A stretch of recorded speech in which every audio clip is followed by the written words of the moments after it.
Hello friends, आपके अपने YouTube channel में आपका हार्दिक स्वागत है। तो चलिए फ्रेंड्स, आज हम नेक्स्ट सीरीज़ को स्टार्ट करने वाले हैं जो नंबर 1 से स्टार्ट करेंगे।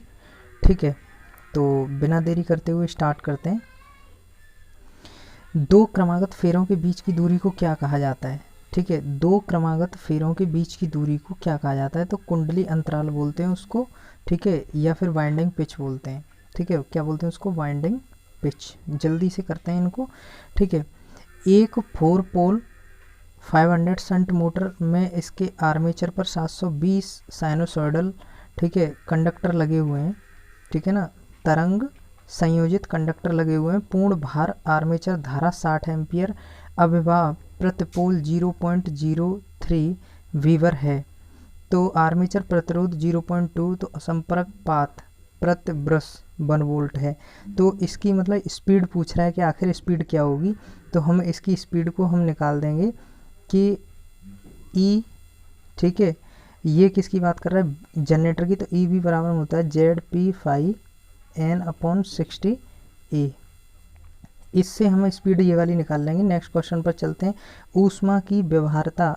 ठीक है, ऊष्मा किस में नापी जाती है? तो जूल में। ठीक है, ऊष्मा की ऐसा यूनिट क्या होती है? जूल होती है। नेक्स्ट क्वेश्चन पर चलते हैं। भारी 3 फेज मोटर भार वाले औद्योगिक उपभोक्ताओं को एक, ठीक है, इसमें क्या होता है, जो हमारे इंडस्ट्रियल जो होते हैं, ठीक है, इंडस्ट्रियल कस्टमर जो होते हैं, हम उनको क्या करते हैं, उनको जो है 3 फेज, ठीक है, 3 फेज 3 वायर का कनेक्शन हम देते हैं। ठीक है ना। नेक्स्ट क्वेश्चन पर चलते हैं।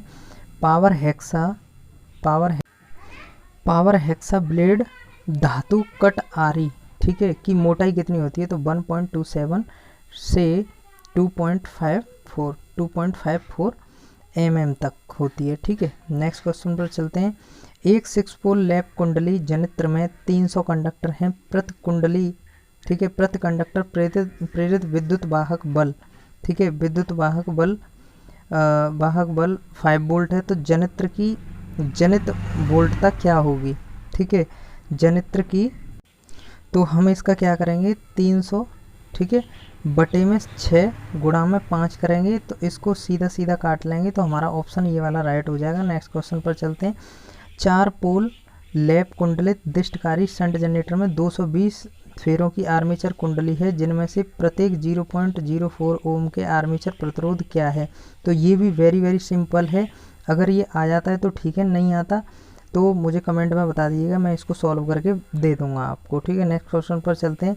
एक अर्ध परिवर्तित्र, ठीक है, फिर इसमें लिखा हुआ है डैश चतुर्थांश, ठीक है, डाइवर्टर है। ठीक है, तो इसमें क्या होगा? 1, ठीक है ना, 1 होगा। नेक्स्ट क्वेश्चन पर चलते हैं। किस प्रकार की मशीनों में तरंग कुंडली को प्राथमिकता दी जाती है? तरंग कुंडली को प्राथमिकता दी जाती है तो निम्न विद्युत धारा और उच्च वोल्टता, निम्न विद्युत धारा और उच्च वोल्टता को प्राथमिकता दी जाती है। नेक्स्ट क्वेश्चन है। कम दाब कर्षण प्रवर्धक में दोनों ट्रांजिस्टर वर्ग, ठीक है, वर्ग किस पर या फिर डैश, ठीक है, प्रचलन में संचालित होते हैं? तो उसमें क्या होते हैं कि बी, ठीक है, तो बी टाइप में ये प्रचालित होते हैं। नेक्स्ट क्वेश्चन पे होते हैं। मापक यंत्रों के परिप्रेक्ष्य में सबसे प्रभावी अवमंदन, मापक यंत्रों के परिप्रेक्ष्य में सबसे प्रभावी अवमंदन डैश प्रणाली है। तो सबसे ज़्यादा इकोनॉमिकल जो अवमंदन होता है वो कौन सा होता है? एडी करंट डैम्पिंग होता है। ठीक है, नेक्स्ट क्वेश्चन पर चलते हैं। ये तो वेरी सिंपल है, इसको भी NS बराबर में 120 F/P से कर लेंगे। नेक्स्ट क्वेश्चन पर चलते हैं। DC करंट मशीन का आर्मेचर, ठीक है, DC करंट मशीन का आर्मेचर सिलिकॉन स्टील का बना होता है। ठीक है, नेक्स्ट क्वेश्चन पर चलते हैं। सपर्ण वलय, ठीक है, स्लिप रिंग इंडक्शन मोटर में डैश होता है, ठीक है, यह होती है। तो हम इसको हाईएस्ट टॉर्क के लिए यूज करते हैं। ठीक है, हाईएस्ट टॉर्क के लिए हम इसे, ठीक है, हाईएस्ट टॉर्क के लिए हम इसको प्रयोग में लाते हैं। नेक्स्ट क्वेश्चन पर चलते हैं। ठीक है, एक पंखा 0.7 शक्ति गुणक पर 230 वोल्ट की सप्लाई, इतने एम्पियर पंखे द्वारा ली गई वास्तविक शक्ति की गणना कीजिए।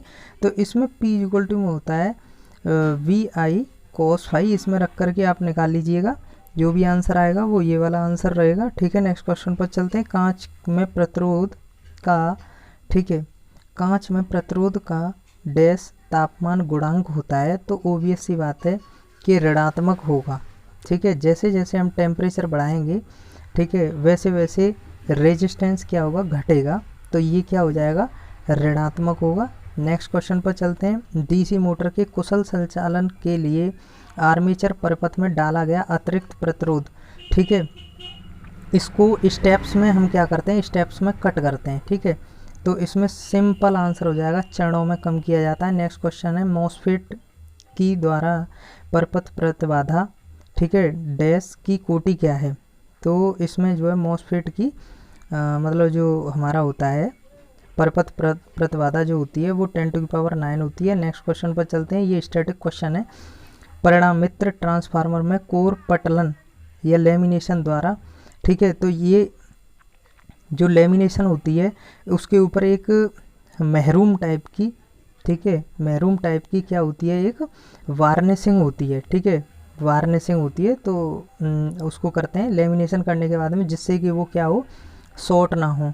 ठीक है, तो उसे क्या बोलते हैं, वार्निश। ठीक है, नेक्स्ट क्वेश्चन पर चलते हैं। 3 फेज तार, ठीक है, 3 फेज तार में निम्न किसके द्वारा दर्शाई जाती है, शक्ति, मतलब पावर किसके द्वारा दर्शाई जाती है, तो वो सिंपल सी बात है, P = √3 VL/IL इसके द्वारा दर्शाई जाती है। नेक्स्ट क्वेश्चन, चुंबकीय क्षेत्र में रखे हुए धारा प्रवाहित करने पर एक कंडक्टर पर लगने वाला बल की दिशा डैश द्वारा दर्शाई जाती है। ठीक है, किसी कंडक्टर पर, ठीक है, तो हमेशा ध्यान रखना कि जो जनरेटर होता है ना वो दाएं हाथ पर डिपेंड करता है, दाएं हाथ से हम उसकी दिशा निकालते हैं। और हम जो है मोटर की बात आती है तो मोटर से हम जो है फ्लेमिंग के बाएं हाथ के नियम से हम जो है निकाल। इसमें ये 2 कुंडलियों के बीच में, ठीक है, ये 2 कुंडलियों के बीच में प्रेरकत्व इंडक्टेंस 5 हेनरी। यदि एक कुंडली में धारा इतनी की दर से बदलती है तो दूसरी कुंडली में प्रेरित विद्युत वाहक बल कितना होगा, तो E = में होता है LDI/dt होता है। तो इसमें हम क्या करेंगे, 5 × DI/dt, मतलब एम्पियर पर सेकंड कितना दे रखा है, 2, तो सिंपल सी बात है कि 10 होगा। नेक्स्ट क्वेश्चन पर चलते हैं। लैप और तरंग कुंडली में पंक्ति अंतराल बैक पिच और अग्र पिच, ठीक है, फ्रंट पिच संख्याएं होती हैं, तो उसमें सिंपल सी बात है कि विषम होनी चाहिए। ठीक है, विषम होनी चाहिए। नेक्स्ट क्वेश्चन पर चलते हैं।